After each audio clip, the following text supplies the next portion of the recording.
बिस्मिल्लाहिर्रहमानिर्रहीम। आप मेरा यूट्यूब चैनल देख रहे हैं। मलेशिया की काफ़ी सारी अपडेट्स हैं जो आपसे शेयर करनी है, जिसमें कॉलिंग वीज़ा अप्रूवल्स के ऊपर कमिंग वीक में क्या होने जा रहा है, और इसके साथ साथ इलीगल इमिग्रेंट्स के साथ क्या एक्शन होने जा रहा है, और वो तमाम पाकिस्तानी भाई, इंडियंस भाई, बंगाली भाई, और जो भी पूरी दुनिया से मलेशिया विजिटर वीज़ा के ऊपर आ रहे हैं और मेरी वीडियो देख रहे हैं, उनके लिए बहुत सारी लेटेस्ट अपडेट्स हैं। स्पेशली अगर आपका वीज़ा एक्सपायर होने वाला है या हो चुका है और आप विजिट वीज़ा के ऊपर हैं।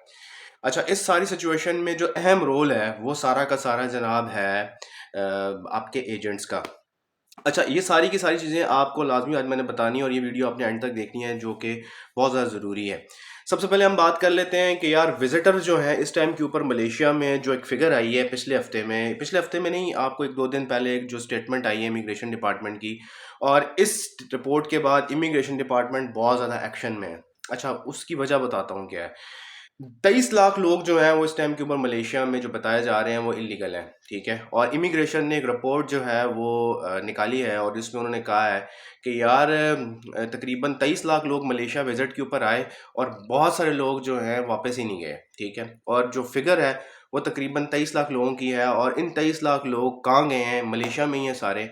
और अब इस रिपोर्ट के बाद इमिग्रेशन डिपार्टमेंट जो है वो छापे मारेगी, और ये कंफर्म रिपोर्ट्स हैं कि अगर आप मलेशिया में हैं और मलेशिया में आप इलीगल होने वाले हैं, पहले तो भाई अगर इलीगल होने वाले हैं और आपका वीज़ा ख़त्म होने वाला है तो जिस मुल्क से आए उस मुल्क वापस चले जाओ, ठीक है।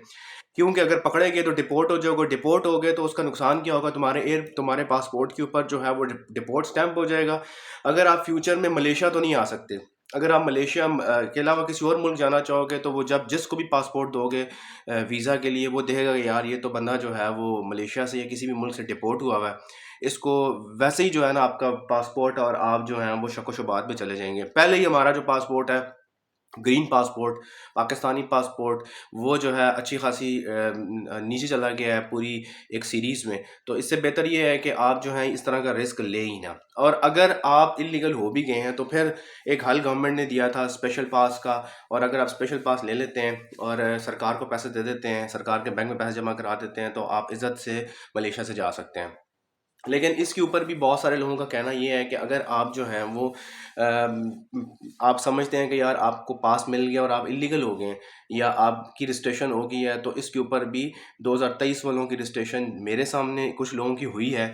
लेकिन अब ये बताया जा रहा है कि इमिग्रेशन डिपार्टमेंट उसको लीगल तस्वर नहीं कर रही है, क्योंकि फिंगरप्रिंट्स ओपन नहीं हुए हैं। लेकिन जो 2022 के लोग हैं उनकी हुई है। अब जो यहाँ पे अहम सवाल है कि आप अगर मलेशिया में हैं और आप इलीगल हो गए हैं, तो भाई स्पेशल पास पकड़ो और चुप करके जो है वो मलेशिया से जो है रुखसत ले लो और अपने मुल्क वापस चले जाओ। जो थोड़ा बहुत खर्चा करना है अपनी इज़्ज़त बचाने के लिए वो अच्छा है, क्योंकि अगर आप स्पेशल पास लेके मलेशिया से चले जाएंगे तो आप फ्यूचर में दोबारा अगर आना चाहेंगे तो आ सकेंगे। अब बहुत सारे लोगों का गिला ये है, या बहुत सारे लोगों से हमारी जो बात हुई है जो मलेशिया में वर्क वीज़ा के ऊपर, विजिट वीज़ा के ऊपर हैं, उनको एजेंट जो हैं वो क्या कर रहे हैं कि लेट्स सपोज उन्होंने किसी कंपनी से बात की हुई है। अब ज़ाहिर सी बात है, जब आप ये वाला काम कर रहे होते हैं, एजेंट टाइप काम कर रहे होते हैं, तो आपकी कंपनियों के साथ भी अलैक सलैक होता है, आपकी दुआ सलाम होती है। आप मलेशिया देखें, ये पूरा चेन चलता है ना। पाकिस्तान से रिक्रूटमेंट्स होती हैं, मलेशिया आती है, मलेशिया में भी एजेंट्स होते हैं, उनकी आगे जो है वो दुआ सलाम होती है डिफरेंट कंपनीज़ के साथ। तो उस सारी सिचुएशन में क्या होता है, एक पूरा चेन चलता है। अब जब आप मलेशिया में जो एजेंट्स हैं उनकी दाल रोटी बंद हुई हुई है। अब वो ये चाह रहे हैं कि यार लोगों को जो है वो लेके आया जाए, और लोगों को लेके आने के बाद जो है जिन लोगों को विजिट वीज़ा के ऊपर जॉब कराई जा रही हैं, और उन लोगों को लेट्स सपोज कंपनी अगर 100 रिंगिट दे रही है पर डे का, तो वो क्या करते हैं, उनको 50 कहते हैं और 50 देते भी नहीं हैं। और क्योंकि उनको भी बात पता है कि यार ये लोग इलीगल हैं और ये लोग विजिट के ऊपर आए हैं, विजिट के ऊपर तो काम अलाउ ही नहीं है। तो अगर हम इनको 40 भी देंगे, 30 भी देंगे, 20 भी देंगे, 60 भी देंगे, तो ये काम करेंगे। या हो सकता है ना भी दें तो हमारा कुछ नहीं बिगाड़ सकते। तो ये चीज़ें बड़ी देखने की ज़रूरत है। अगर आप मलेशिया में इलीगल हो रहे हैं या इलीगल होने वाले हैं, तो बेहतर ये है कि भाई अगर हो चुके हो तो स्पेशल पास पकड़ो, चुप करके वापस चले जाओ। अगर होने वाले हो तो जिस डेट के ऊपर वीज़ा एक्सपायर होने वाला है, टिकट पकड़ो और वापस चले जाओ। अच्छा, अब यहाँ पे 2 सवाल जो और पूछे जाते हैं वो ये पूछे जाते हैं, इस टाइम क्यों मलेशिया जो है वो ई वीज़ा ना अलॉट कर रहा है। स्टिकर वीज़ा जो था वो अगर आप ले रहे हैं, स्टिकर वीज़ा भी मिल रहा है, लेकिन स्टिकर वीज़ा अगर आप ले रहे हैं तो स्टिकर वीज़ा के ऊपर अगर आपको एक्सटेंशन चाहिए वीज़ा के ऊपर, विजिट के ऊपर, नॉर्मली 1 महीने का, 1 महीने से 3 महीने तक एक्सटेंड होता है, तो उसके ऊपर जो है कोई भी पैसे नहीं लिए जाते। और एजेंट आपसे अगर जो है वो 300-400 रिंगिट, 500 रिंगिट मांगता भी है तो उसको देने की ज़रूरत नहीं है। उसकी वजह ये है कि आप खुद सारा प्रोसेस कर सकते हैं, आपको कोई कुछ नहीं कहता। और देखें, जब आप किसी भी मुल्क में रहते हैं और आप लीगल हैं, लाइक आपका वीज़ा जो है वो 1 दिन भी रहता है, 2 दिन भी रहता है, 1 हफ्ता भी रहता है, तो आपको इमिग्रेशन डिपार्टमेंट कुछ नहीं कहता, ठीक है? और इमिग्रेशन डिपार्टमेंट आपको कुछ कह भी नहीं सकता कि आप मलेशिया में लीगल हैं, ठीक है? लेकिन अगर आपका वीज़ा एक्सपायर हो चुका है, तो भाई फिर आपको इमिग्रेशन डिपार्टमेंट नहीं छोड़ेगा। और अब मलेशिया में इमिग्रेशन डिपार्टमेंट को ये फ़िगर पता चल गई है कि यार ये 23 लाख लोग मलेशिया में आए हैं, ये तो वापस ही नहीं गए, अब इनका क्या करना है, ठीक है?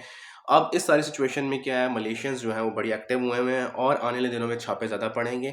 अगर आप इल्लीगल हैं तो भाई सेफ साइड पे चले जाएँ, अपने आप को मत मुसीबत में डालें, ताकि आने वाले दिनों में आपके लिए कोई भी मुश्किलात का सामना आपको ना करना पड़े। क्योंकि अगर आप पकड़े गए तो भाई सीधे-सीधे डिपोर्ट हो, और फिर जो है ना कोई किसी किस्म की कोई गुंजाइश नहीं देता आपको मलेशियन इमिग्रेशन डिपार्टमेंट के जो लोग हैं, ठीक है? इसलिए बेहतर ये है कि आप अगर जो है मलेशिया में आए हुए हैं, तो मलेशिया में अगर आप इलीगल हो रहे हैं या होने वाले हैं, तो चुप करके इज़्ज़त से टिकट पकड़ो और अपने मुल्क वापस चले जाओ। अच्छा, इसके साथ-साथ जो सबसे ज़रूरी चीज़ है, वो ये है कि जब ये जॉब्स ऑफ़र होती हैं, आप भी देखते हैं इमिग्रेशन, कल एक वीडियो मैंने लगाई हुई थी मलेशिया की जो जॉब्स मलेशिया नहीं, पूरी दुनिया में जब भी जॉब ऑफ़र होती हैं, तो वो पाकिस्तान में एक इदारा है ओवरसीज़ एम्प्लॉयमेंट, वो उसको देखता है, ठीक है? अब इस सिचुएशन में क्या होता है कि इनके साथ रजिस्टर्ड एजेंट्स होते हैं। ये रजिस्टर्ड एजेंट्स क्या करते हैं, ये रजिस्टर्ड एजेंट्स जो हैं वो जब इनको कंपनियाँ कोटा दे देती हैं, ठीक है? आप 50 बंदे लेके जा सकते हैं, 60 बंदे लेके जा सकते हैं, 70 बंदे लेके जा सकते हैं। लेकिन अब वहाँ पे ये होता है कि वो जो मॉनिटरिंग होती है पैसों की, वो नहीं करती गवर्नमेंट, उसका काम नहीं होता।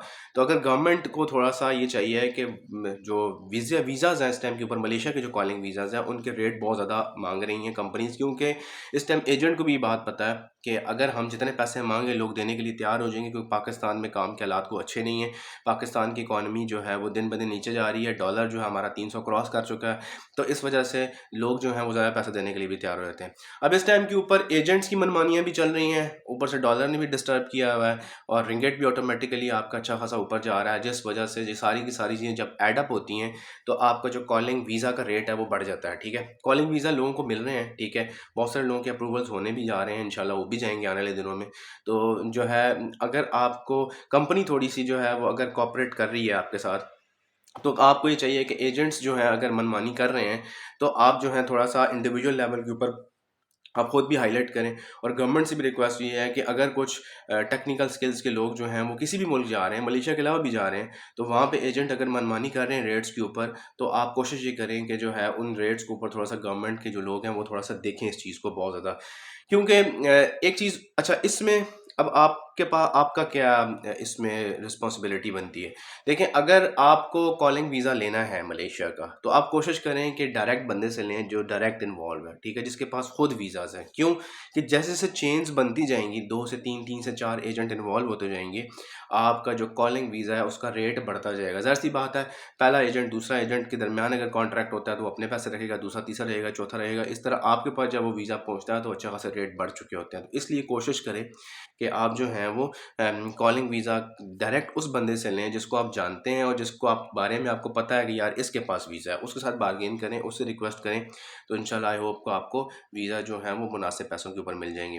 मेरे चैनल को लाइक एंड सब्सक्राइब कर लें, पेज को फॉलो कर लें, आपको मलेशिया के हवाले से तमाम लेटेस्ट अपडेट्स मिलती रहेंगी। मिलते हैं जनाब, अल्लाह हाफ़िज़।